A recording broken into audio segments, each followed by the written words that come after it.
10 days before anyone around me says the word outbreak. I am staring at a routing screen in a cold office with bad coffee, dim panels, and 47 delayed loads that do not make sense together. I plan regional freight for a healthcare supplier outside Indianapolis. Hospital consumables, over-the-counter medicine, temperature-controlled drugs, sterile packs, janitorial stock, bottled oxygen accessories, all the dull stuff that keeps clinics from calling in a panic. Most days the work is repetition with consequences. A trailer misses a dock window in Dayton. A clinic in Terre Haute starts making phone calls. A carrier loses a pallet of insulin pens. Somebody blames weather, dispatch, labor, software, road work, fuel, anything that keeps the wheel turning. I have done this for 11 years. Patterns settle in your head after that long. You stop reading one bad shipment at a time and start reading the shape behind a week. That morning, the shape is wrong. I have 3 refrigerated trailers diverted from hospitals to county maintenance yards. 2 school districts closing buildings for boiler work, even though the weather is mild. An emergency order for cots and bleach going to a National Guard armory that has not requested bulk bedding in years, and a fuel priority notice that slid through overnight from a state office that never talks to us unless winter storms are coming. No winter storm is coming. The forecast is clear. Another screen shows a spike in expedited orders for sedatives, restraints, IV tubing, and body bags. Body bags get explained away in my line of work. Nursing homes stock them. Coroners stock them. Disaster teams cycle through old inventory. Even so, once I see the rest of the list, I stop reaching for excuses. I print the route logs and carry them to my desk without saying anything. Greg from dispatch is 2 rows over with his headset crooked and his lunch already open even though it is not yet 10. He sees the stack in my hand and says, "Please tell me Ohio didn't lose another reefer." "Not 1, I tell him. 6. He swears under his breath and swivels back to his board. He is irritated, not worried. That tells me I still have room to think before the room gets loud. I sit down, spread the pages across my desk, and start circling dates, destinations, and order codes. Refrigerated loads rerouted to fairgrounds, municipal garages receiving portable fencing, school kitchens taking dry goods ahead of normal schedule, 2 private ambulance services ordering double nitrile gloves and refusing substitutions on face shields. It is not one thing. It is a hand moving across different systems. Quiet, deliberate, and faster than public notice. By lunch, I have checked the state procurement portal, rail delay reports, and a freight board I keep open in a hidden tab when work gets dull. A military convoy reservation hit I-72 nights earlier. A cold storage company in Missouri locked down visitor access. 3 small-town papers carried the same bland note about temporary sanitation closures at elementary schools. The language matches too closely. Somebody wrote one version and sent it everywhere. I do not have proof of anything. I have enough to know I need to stop waiting for proof. I use my break to call my sister, Leah. She teaches 2nd grade on the south side and does not pick up the first time. She texts instead, in the middle of teaching, asking what happened. I tell her nothing happened yet. I tell her to buy canned food, water containers, batteries, her son's inhaler refill, dog food, and cash from an ATM tonight. She sends back a question mark, then writes, "Is this one of your disaster spirals again?" I look at the screen with the school closure memo open in front of me and type, "Maybe. Buy it anyway." She sends one final reply. "Fine. Milo needs shoes too. That is all." No argument. Leah knows I do not speak in that tone unless I mean it. After work, I do not go straight home. I stop at a restaurant supply store 30 minutes away because it sits off the main road and stays open late. I buy dry beans, rice, cooking oil, salt, powdered drink mix, trash bags, foil pans, paper towels, and a hand truck. Then I drive to a farm and feed place outside Brownsburg for water trough float valves, work gloves, chain, ratchet straps, 2 propane cylinders, and a pallet of livestock mineral tubs I do not need. Because buying one weird cart invites questions while buying a lot of practical gear makes me look busy, not scared. I pay cash for half and card for the rest. My townhouse has a 1-car garage and a narrow patch of grass behind a privacy fence. It is not a fortress. It is a rental with thin walls, decent drains, and a landlord who fixes nothing until a second email. I back my pickup into the garage after dark and unload in silence. Food on steel shelves, water containers under the bench, tools in clear bins, fuel cans still empty until I can rotate them properly. I spread a city map on the hood and circle 3 places within 15 minutes that matter to me. Leah's apartment, the urgent care where my father gets blood pressure checks, and a vacant service bay complex on the industrial edge of town that I toured 2 months earlier when I half considered renting storage away from home. That complex stays in my head longer than the others. It has brick walls, narrow front glass, roll-up bays in back, a fence line on 2 sides, and a drainage ditch behind it that would slow casual foot traffic. The owner wanted too much for the whole property and too little for me to trust the neighborhood. I passed. Tonight I dig through old emails and find the listing. The next morning I am at work before sunrise. Not because I care about my job at that point, but because systems tell the truth before people do. Overnight, we got an elevated priority memo for pediatric fever reducers, anti-nausea tablets, and absorbent pads. 2 trailers of cleaning chemicals have been requisitioned by state agencies with no normal bid process. One of our biggest hospital customers sends a coded request for deferred elective stock mix, which means clear space, clear staff, clear beds. That phrase finally does it. Somebody expects a surge. Somebody expects it very soon. I tell my supervisor I need a personal day at noon. He looks annoyed, then distracted, then tired. He says, "Make it tomorrow. We're too thin today." "I won't be here tomorrow," I tell him. He studies my face for a second. "Family issue?" "Yes, that part is true enough." He signs the request without another word. I spend the rest of that day buying depth instead of variety. More water containers, more shelf-stable food, more fuel cans, bleach, duct tape, screws, plywood, basic first aid, ibuprofen, soap, contractor bags, tarps, toilet paper, lighters, batteries, extension cords, work socks, and a portable dual-fuel generator that hurts to pay for. I do not buy a mountain of weapons because I do not know how to turn fear into skill with money. I do buy 2 more boxes of shells for the 12-gauge my father gave me after I moved out on my own, plus a case for transport and a cleaning kit because neglect ruins simple tools fast. On the drive back, I call the number on the industrial bay listing. A man named Victor answers on the 4th ring. I tell him I need short-term space for overflow inventory and equipment staging. I use the same calm voice I use with carriers who are about to miss a medical dock.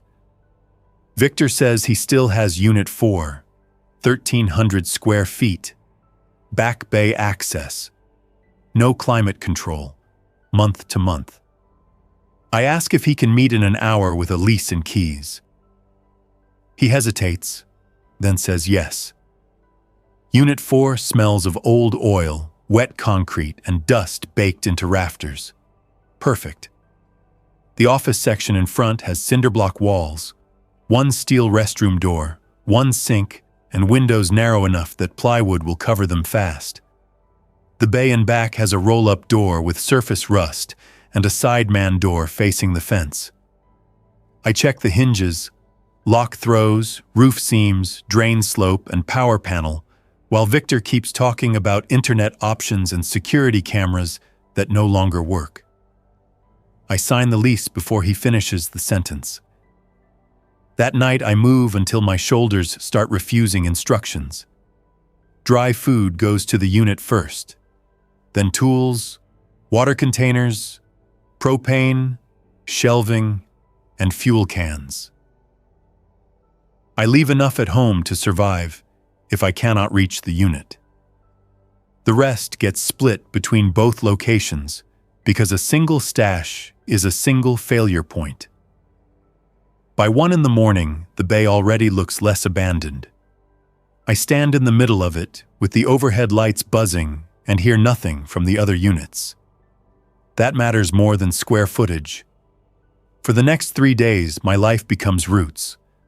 I wake before dawn, check freight alerts, public notices, and hospital procurement chatter. Work half shifts remotely under the excuse of a family situation. Then drive a loop through smaller stores instead of obvious big box panic points. Garden center for seeds, hose, buckets, and hand tools.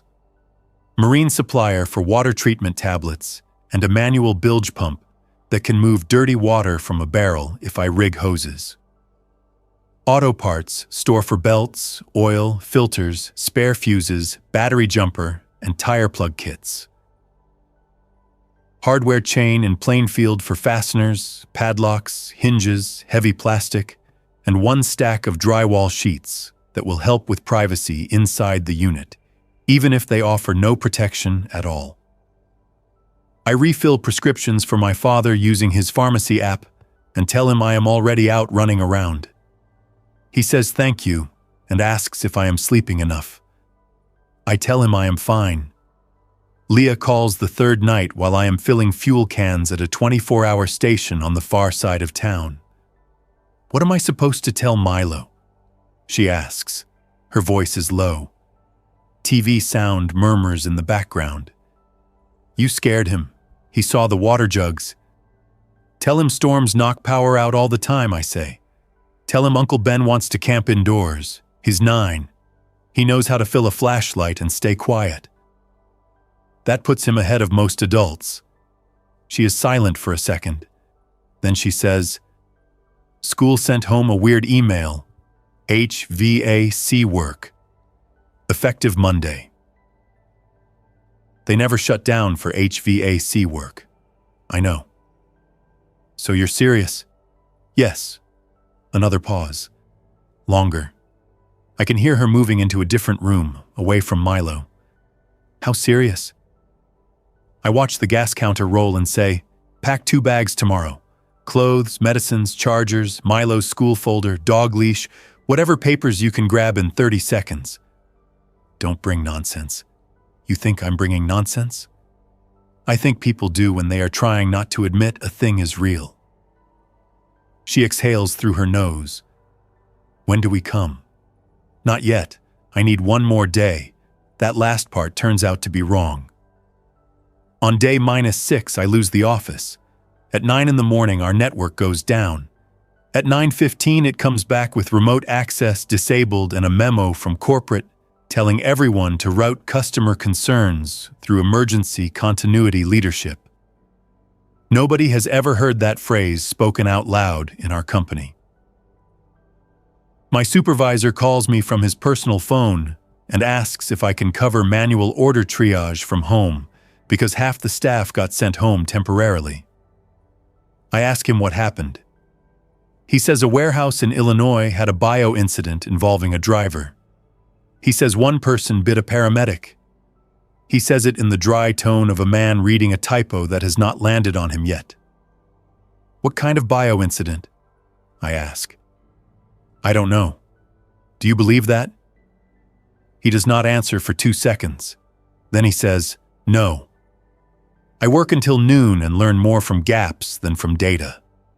2 hospitals suspended visitor access. A clinic chain halted same-day appointments.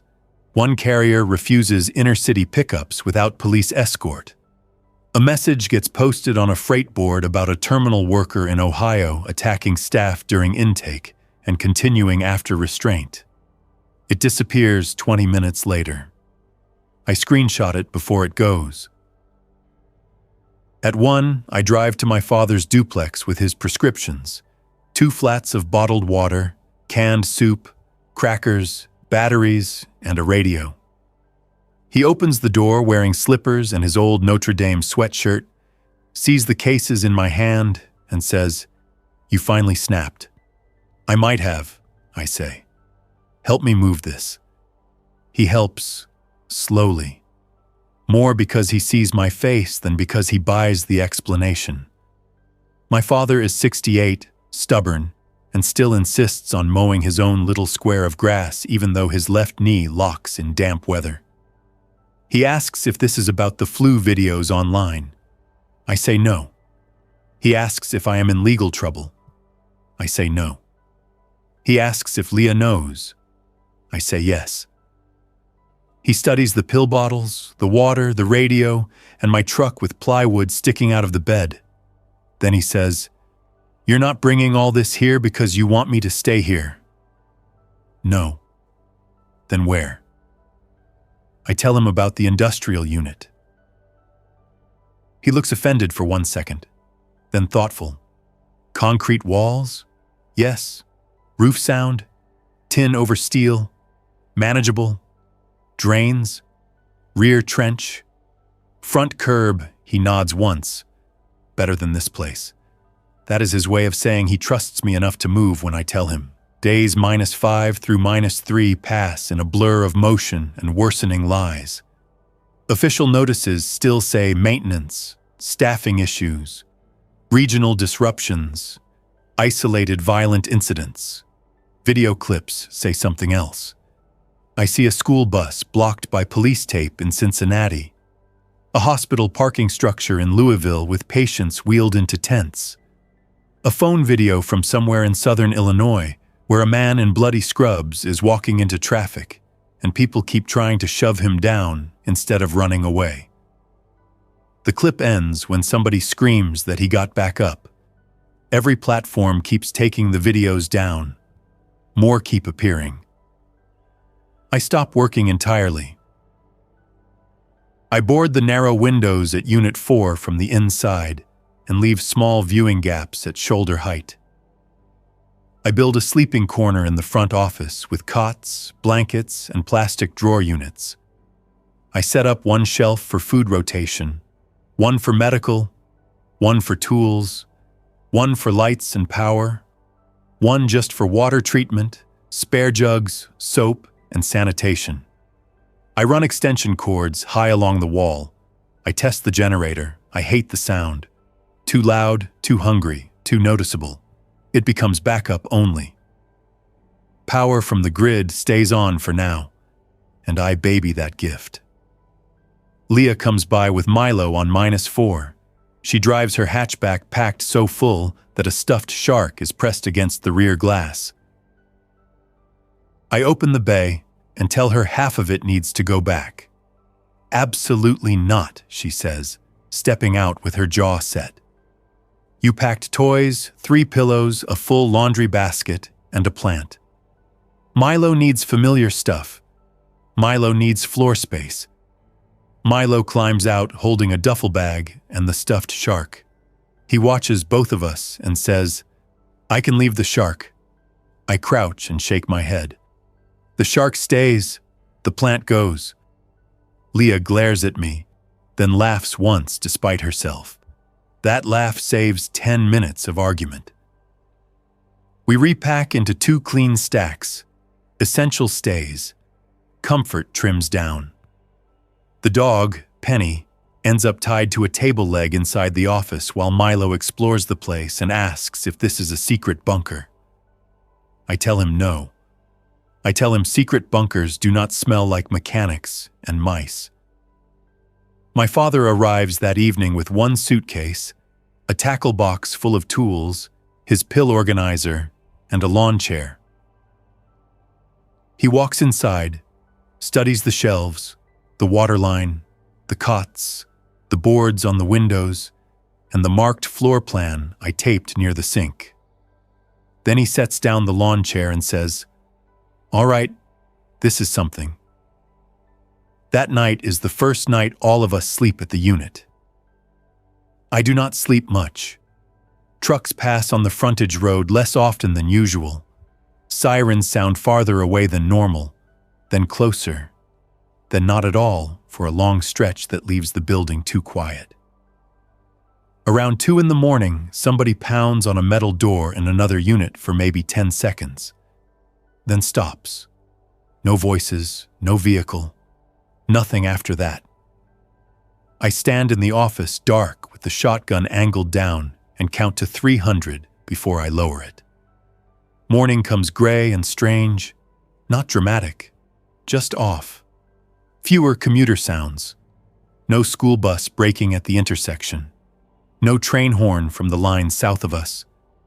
My phone fills with messages that do not match each other. Stay home. Avoid crowds. It is under control. Expect temporary retail shortages.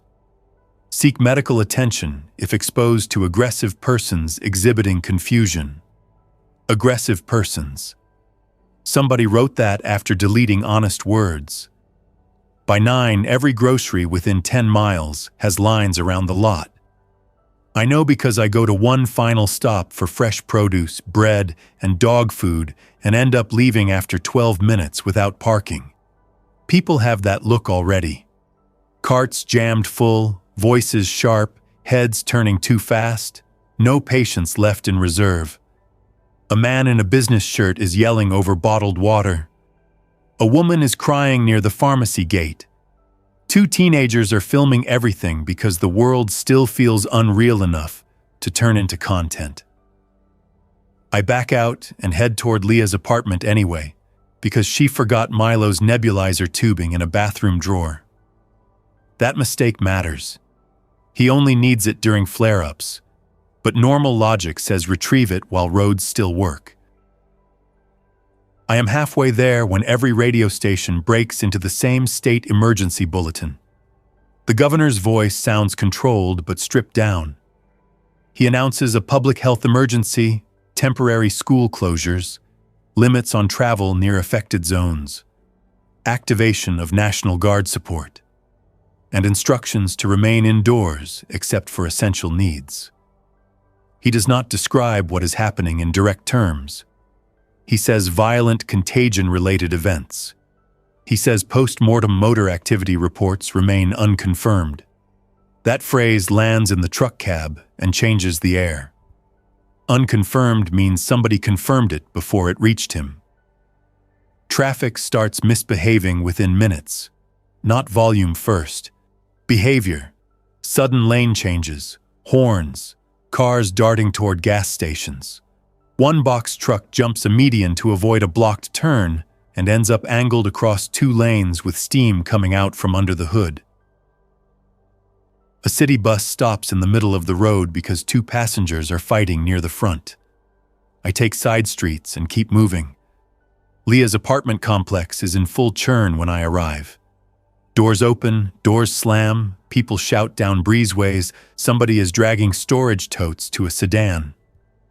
One woman stands in the middle of the lot with a cat carrier and no keys in her hand, turning in a slow circle. Leah is at the top of the stairs, already waiting with Milo, Penny, 2 bags, and the nebulizer case. Good. She listened. I jog up, grab the bags, and say, "In the truck. Now."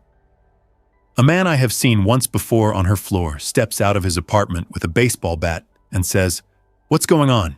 Nobody's telling us anything." "Then don't stand in the hallway," I tell him.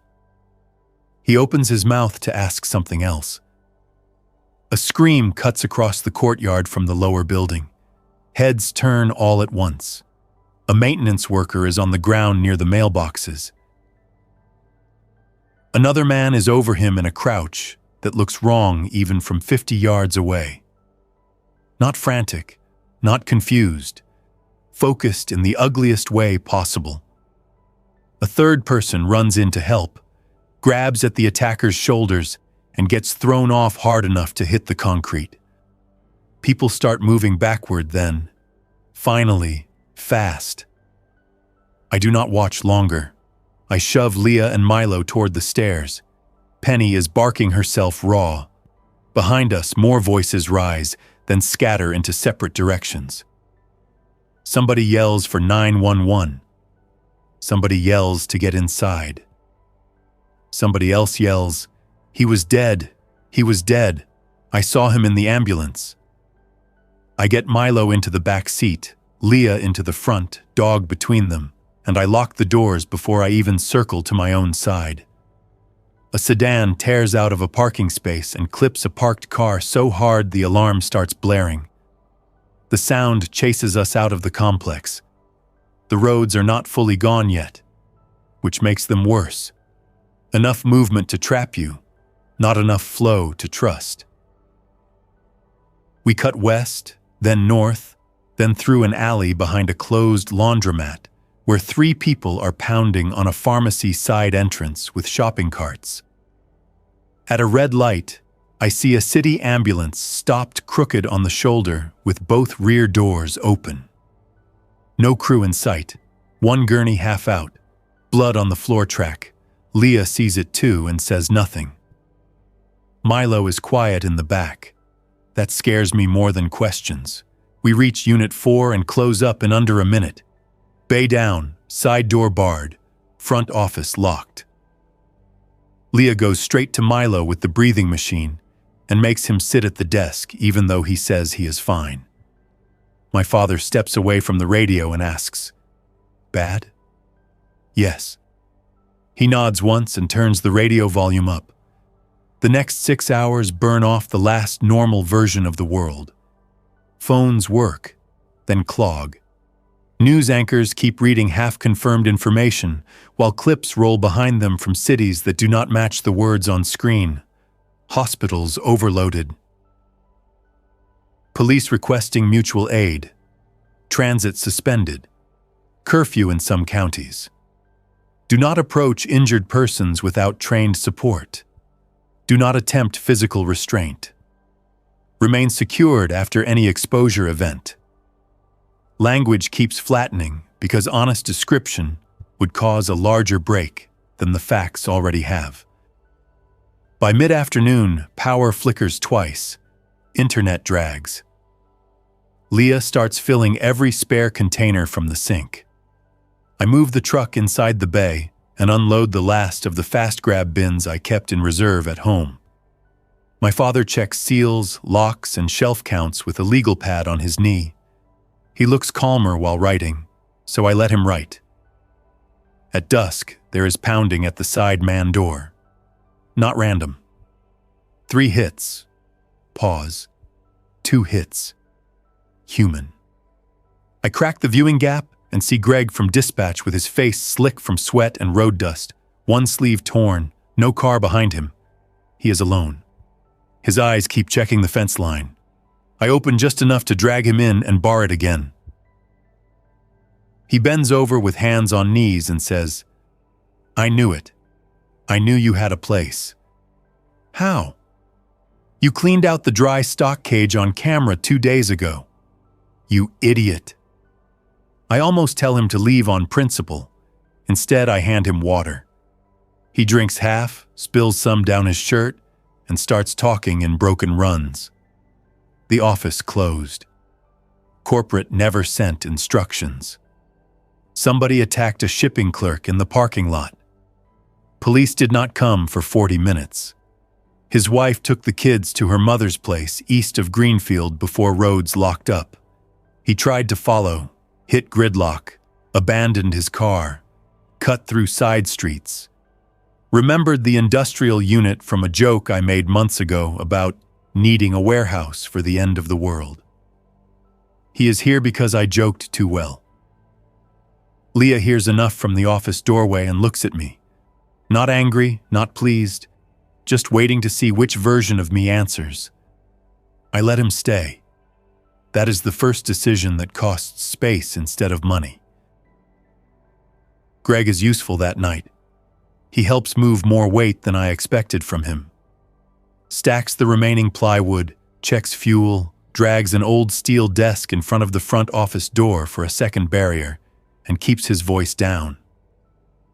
He is not brave in a movie sense. He is scared and trying not to make it worse. That counts. Around midnight, the first infected wander into the lot. I see them through the thin slot in the boarded window.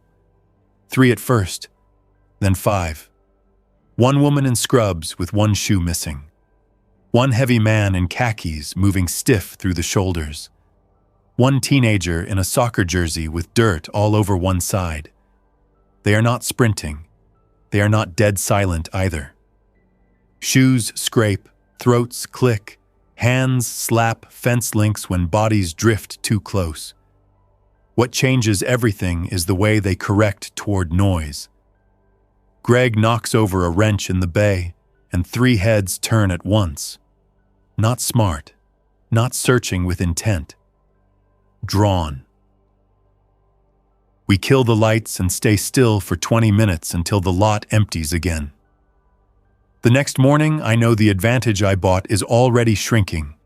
I have stock, shelter, water plans, routes, and a team of 5 if I count Milo. What I do not have is infinite quiet, infinite space, or a way to keep other people from noticing that one unit in a dead industrial strip still has power at night. By day 3 after public collapse, we have our first knock from strangers. A woman's voice this time, hoarse, careful. Please answer if somebody is in there. I check the slit. She stands with a boy around 17 and an older man leaning hard on one leg. No visible bites, no wild movement. One backpack between them. The older man is pale in a way I know from freight docks and waiting rooms. Controlled effort, not drama. Diabetic, maybe. Or worse. The boy keeps scanning the lot with a tire iron in one hand.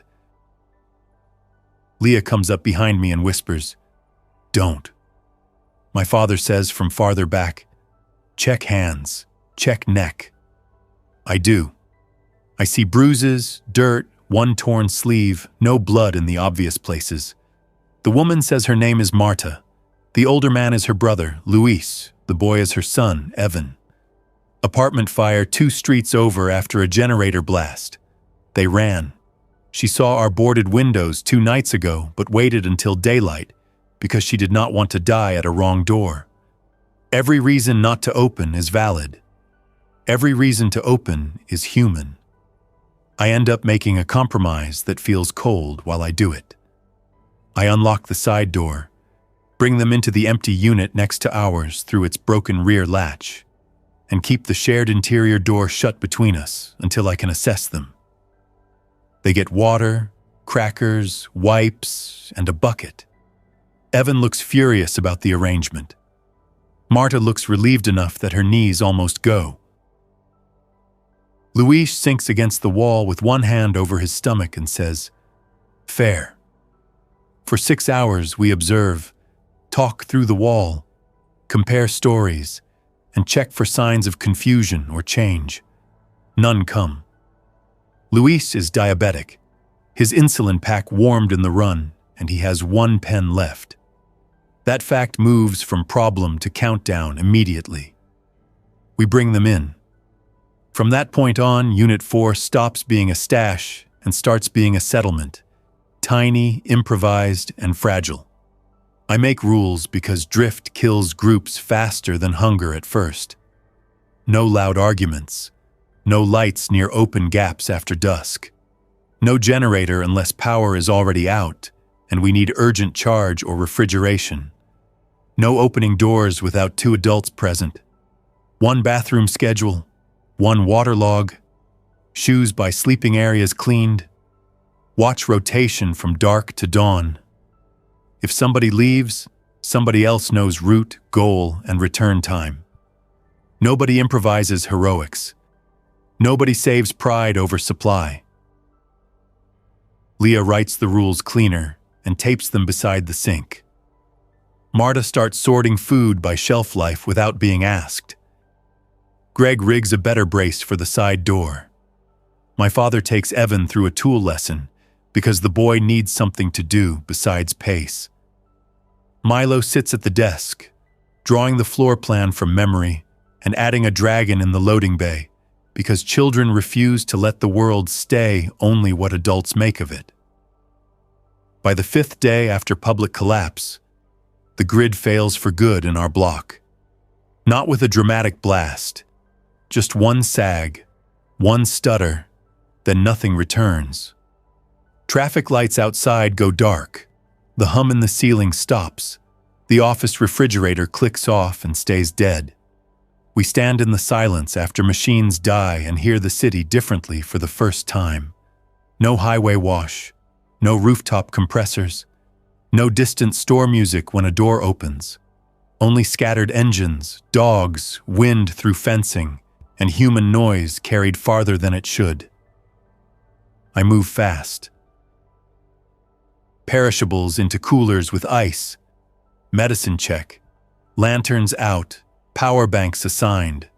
One phone kept off for emergency reserve. One radio on schedule, not constant. Water treatment from stored stock begins that evening because pressure will fail next. It does around midnight. From then on, every gallon has a job. I had planned for this part. I had not planned for how dirty it makes time feel. Every act branches into 3 more. Wash this. Now sanitize the basin. Now dry the cloth. Now account for the water lost. Now decide whether the next person gets a half cup less for teeth. Logistics stops being software and starts becoming your hands. On day 7, exactly 1 week after the official emergency bulletin, my lead from the old world is gone. I know because I am on the roof of Unit 4 at first light, checking the rain catch setup I rigged from gutter extensions and clean barrels when I look east and see smoke columns from 5 separate points. Not one bad block. Not one accident. Distributed fire. Distributed failure. Roads that used to hold patterns now hold chance. Supply is no longer delayed. Supply is gone.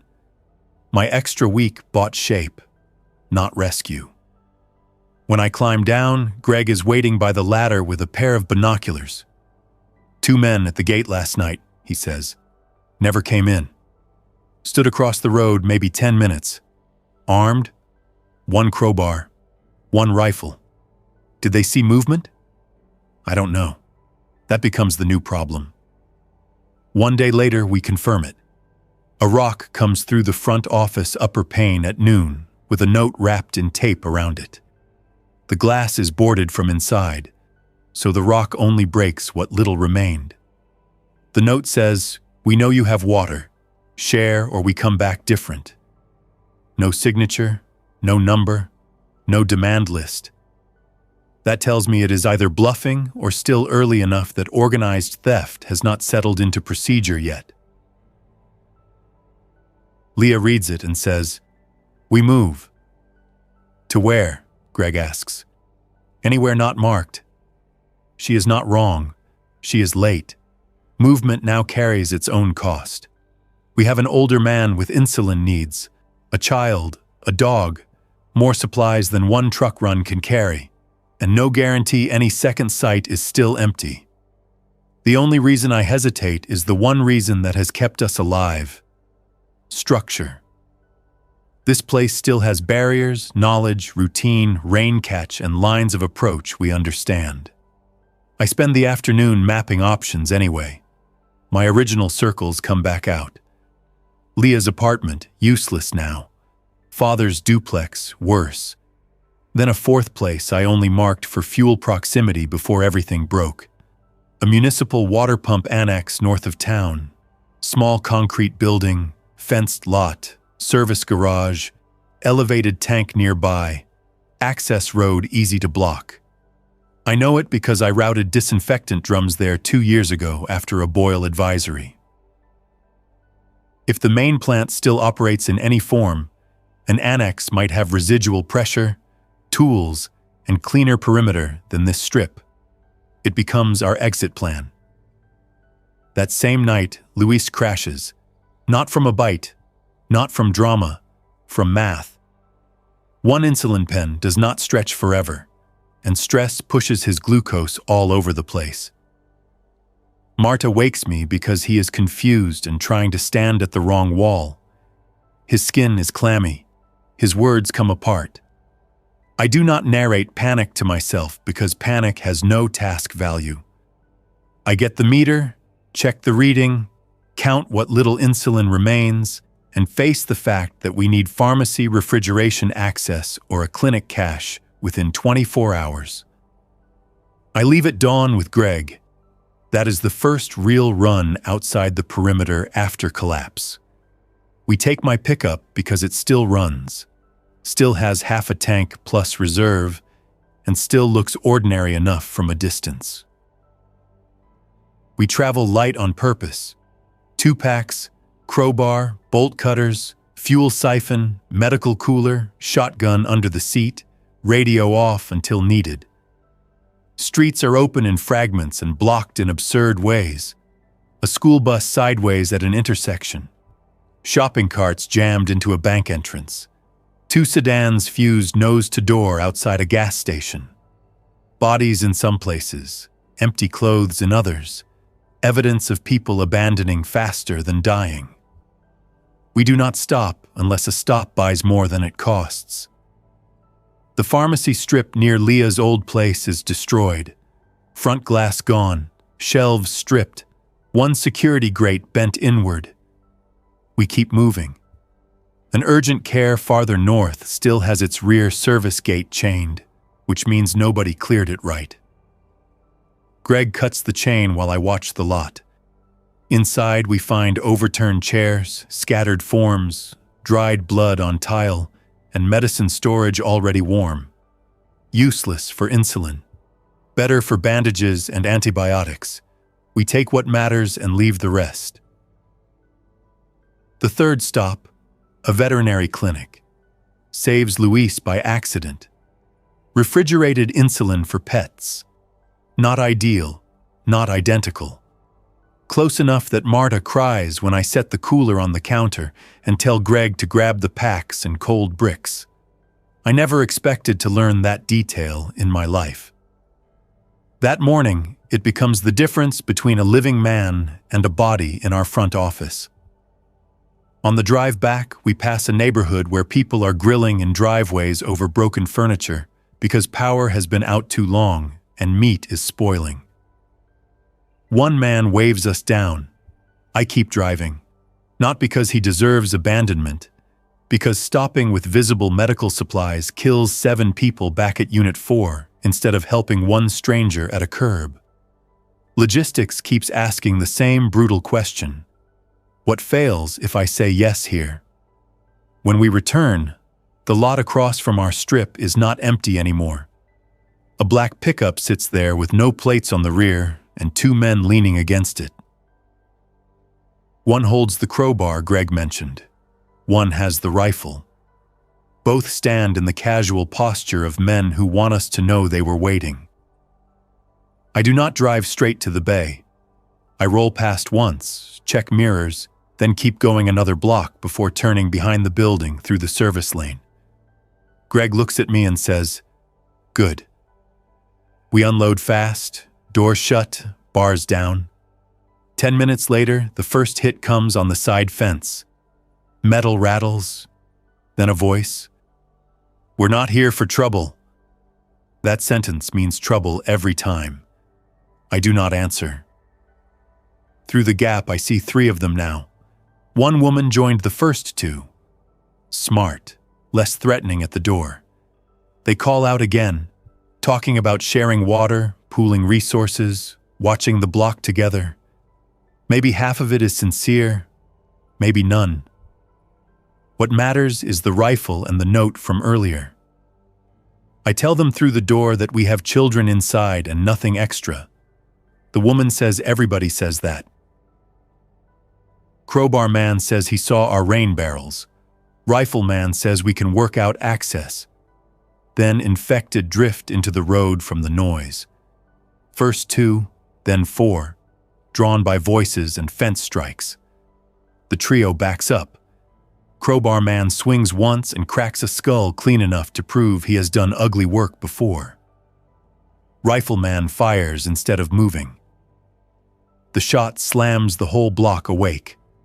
More infected turn from between parked cars and the far lot. The trio runs for the pickup. One slips.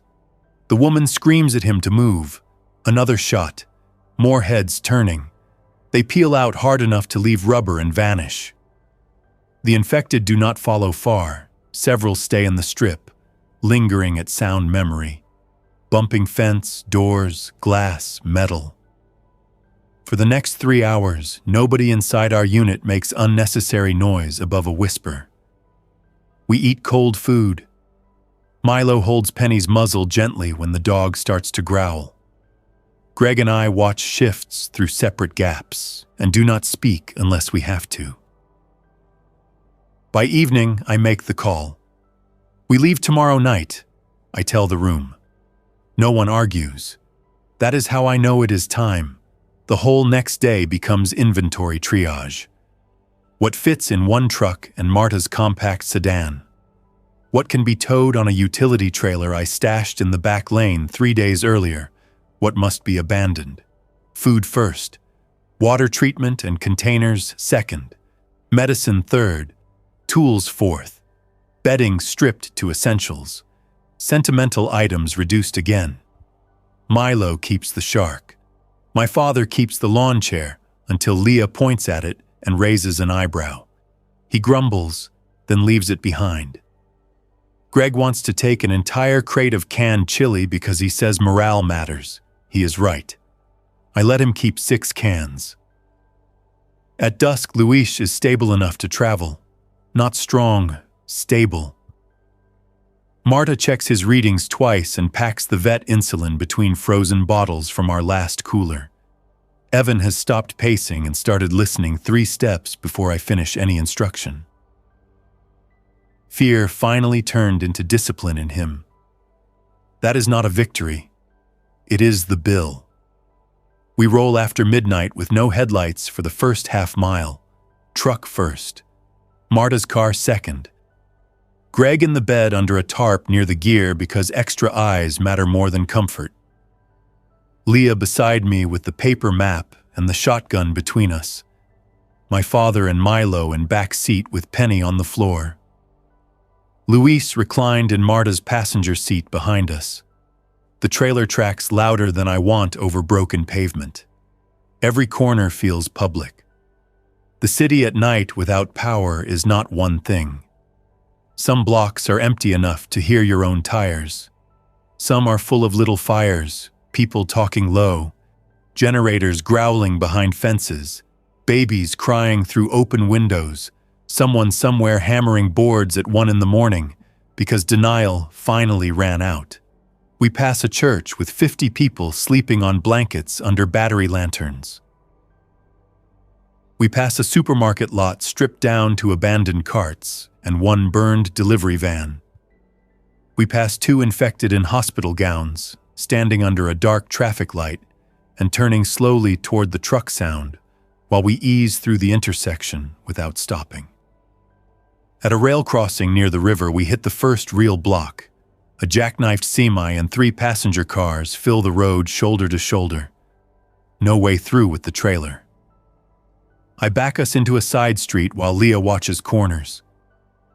Greg climbs down, checks the gap between a dentist office and a retaining wall, and says the truck might fit without the trailer. That gives me 10 seconds of silence in the cab. Then I decide. We dump the trailer. Not the whole load. The trailer itself. Unhook in darkness. Strip the must-have bins by hand into both vehicles. Leave the rest under tarp and pray nobody sees. It hurts. It also gets us moving again in 13 minutes instead of dead by dawn in one spot. That is what logistics becomes after the fall, choosing which pain arrives on your terms. We reach the pump annex 2 hours before first light. The place is better than I feared and worse than I hoped. Chain link fence intact on 3 sides. One sliding gate bent but workable. Main concrete building locked. Small service garage open a foot. Elevated tank above the lot. 2 municipal trucks still parked. No obvious bodies, no lights.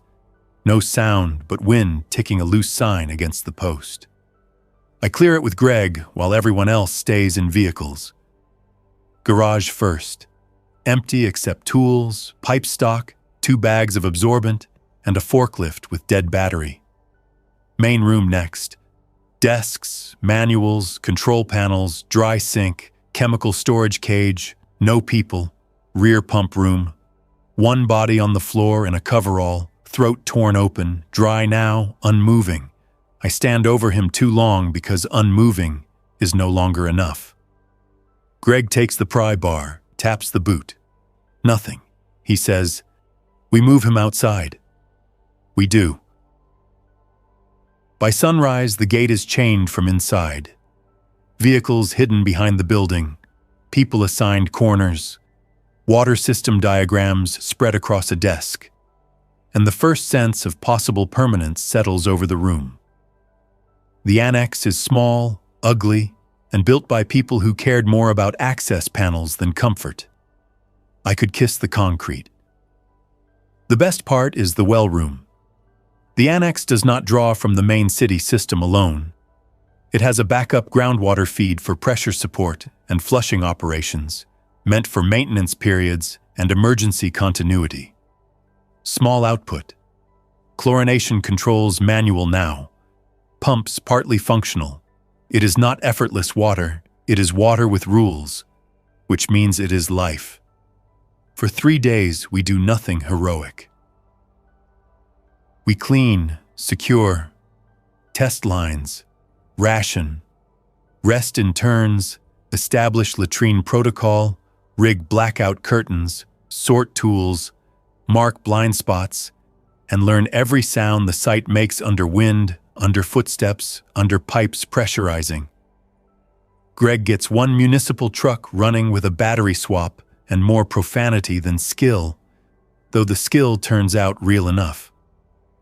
My father and Evan reinforce the gate rollers and brace the garage interior with pipe racks. Leah turns the office into a school corner for Milo, because a child still needs structure when the world stops honoring calendars. Marta becomes the medical lead by default because she remembers instructions and writes neatly. Luis sits by the wall with a blanket and tests his strength a little more each day. On day 4 at the annex, trouble follows us anyway. The same black pickup finds the access road. I know it is the same because of the missing rear plate and the dent over the left wheel well. This time it stops beyond the gate instead of walking right up. Smarter, cautious after the strip. 3 figures inside. One gets out halfway and studies the fence line with binoculars. Then he gets back in and the truck leaves. Evan says, "We should have shot them at the warehouse."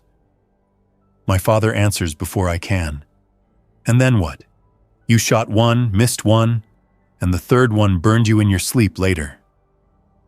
Evan stares at the dirt and says nothing. He needs that correction. So do I. Fear keeps offering simple answers. Most of them are fantasies with bullets in them. That night I change our routine again. No pattern lights, no repeated watch positions. Vehicles moved under cover between sunset and dawn. 1 false water barrel visible near the front. Real storage hidden behind the pump room. Route out the rear service track cleared in case a vehicle blocks the main gate. I would have called this excessive 2 weeks earlier. Now it is maintenance. The real attack comes the next afternoon. and it does not begin with the pickup. It begins with a man on foot waving a white towel at the fence. He is older, alone, limping, and carrying nothing bigger than a backpack. Greg sees him first from the roof hatch and calls down. I go out to the inner gate with Leah behind me and rifleman nowhere in sight. The older man says his name is Carl.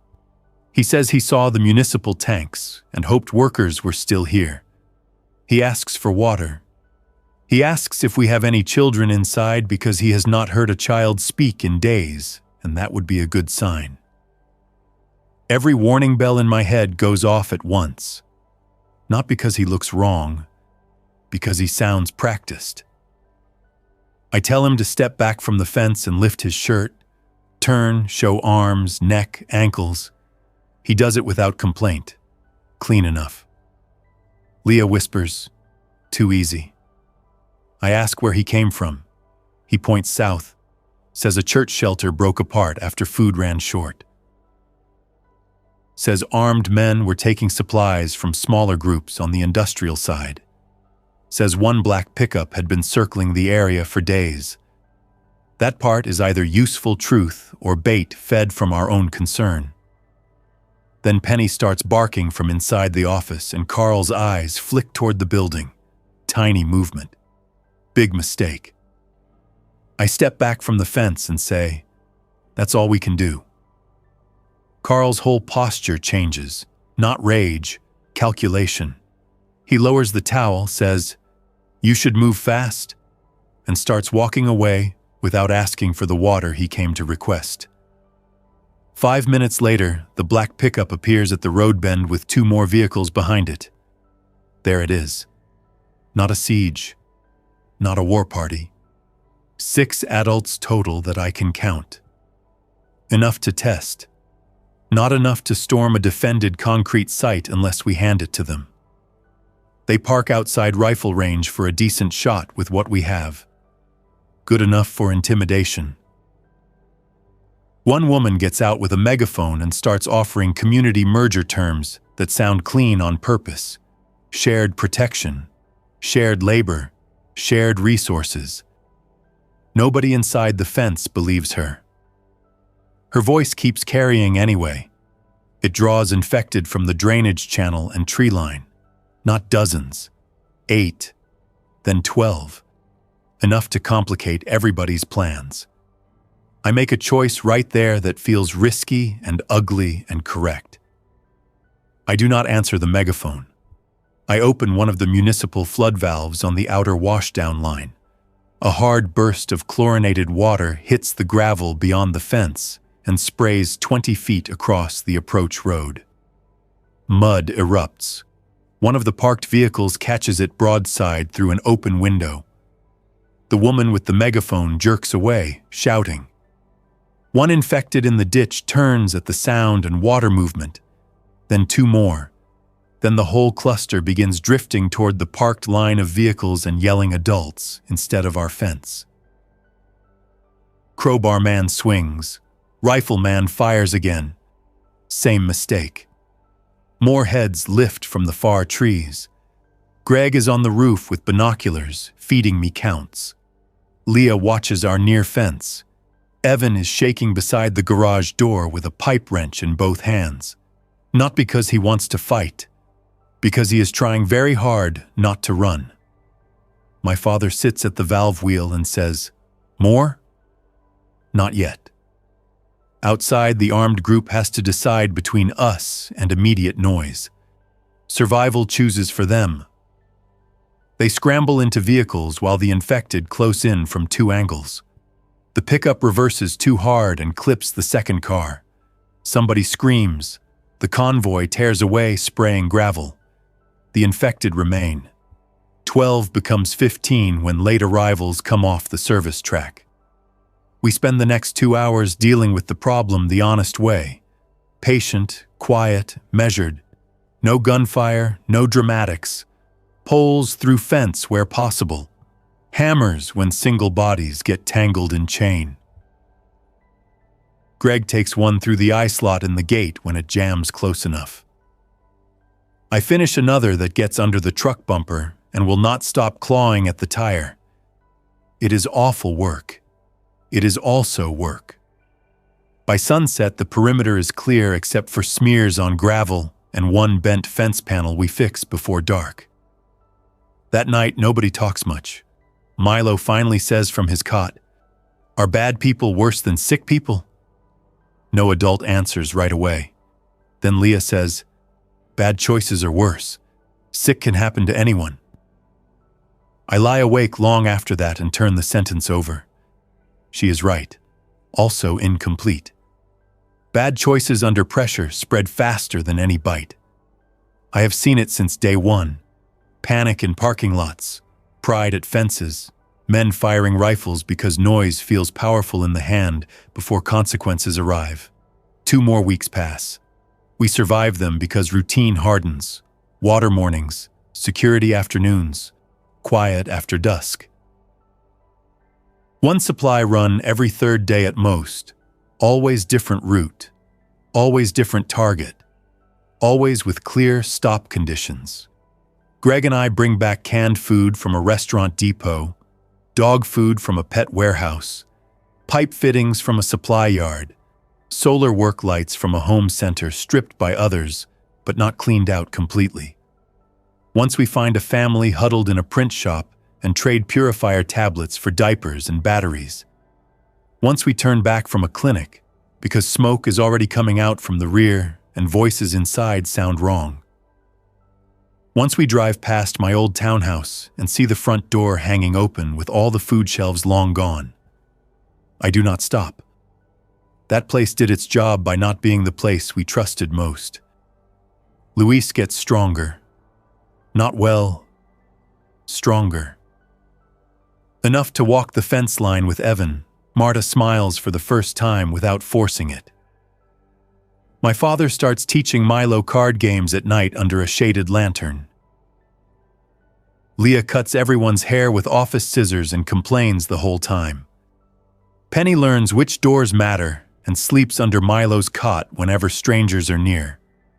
I keep accounts because numbers calm me. Calories, fuel, water throughput, medical stock, ammunition, soap, trash volume, human moods. That last category never fit on a spreadsheet before. Now it belongs there, restless, flat, snapping, focused, numb, useful data, all of it. By the end of the first month, the city has settled into something harsher and quieter. Fewer random vehicle sounds, more distant shots, but farther apart.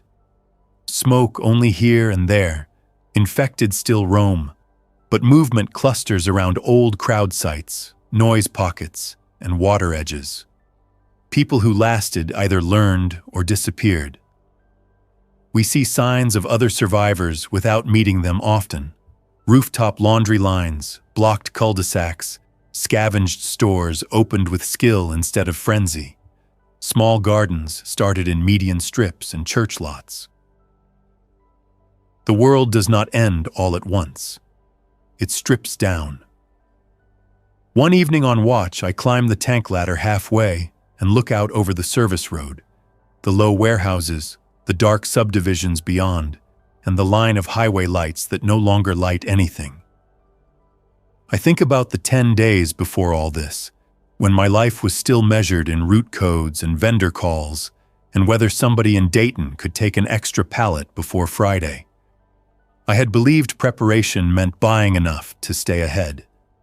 That was only the first layer. Real preparation turned out to be uglier and simpler. Decide faster, carry less, observe more, keep rules, avoid noise, leave before pride roots you to a failing place, and never confuse a stocked shelf with safety. Leah climbs up one rung below me and says, "You're doing that thing again." What thing? Staring at everything you can't control. I look out a few more seconds and say, "There's a lot of it. There always was. That is another correction I need." We do not turn into heroes. We do not turn into monsters.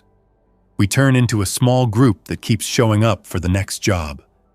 Repair a hinge, boil cloth, count cans, check a blood sugar reading, scrub a water barrel, pull an infected off a fence without wasting shells. Teach a 9-year-old how to stay quiet without teaching him that silence is the only future left. The 10-day lead mattered. It kept us from joining the first crush at the stores, the first scream-filled hospital lines, the first doomed shelter lots where people waited for an authority that had already stepped back. It bought us shelves, fuel, medicine, route knowledge, and enough order to survive the break. Then it expired. After that, every extra dawn came from work. This morning, I am in the pump room before sunrise, checking chlorine feed rates with a flashlight between my teeth because the main lamp started flickering yesterday. The concrete floor is cold through my boots. Pipes tick in the wall. Above me, through 2 levels of structure, I can hear Greg dragging a chair across the office because he always forgets to lift it. Marta is already heating water on the camp stove. Penny shakes once and tags the base of the door with her tail. Milo is telling my father that his math sheet is unfair because nobody needs to divide beans in real life. My father is telling him that dividing beans is exactly what keeps people alive. He is right. So is the kid, in a way. I switch off the flashlight, mark the reading on the clipboard, and stand there for a second with one hand on the pipe. A month ago, I was reading signs on a screen and trying to decide whether instinct was enough to act on. Now the whole world has narrowed into clear tasks. Secure water, protect the group, keep moving only when movement earns more than risk. Refuse stupid hope. Refuse stupid despair, too. I hear Leah calling for me from the office, morning inventory, and I head back up the steps. That is where the story sits now. Not clean, not finished, not safe forever, but standing. The fence is still up. The tanks still hold. Luis is still breathing. Milo is still arguing about bean math. The dog is still sleeping through half the watch shifts and waking for the ones that matter. Outside the gate, the road stays empty for the moment. Inside the annex, we have water, rules, names, and enough food for a while if nobody gets careless. 10 days was all I got. It turned out to be enough to start. Then everything after that had to be built by hand. One decision, one trip, one locked gate, one counted gallon, one hard no, one earned morning at a time.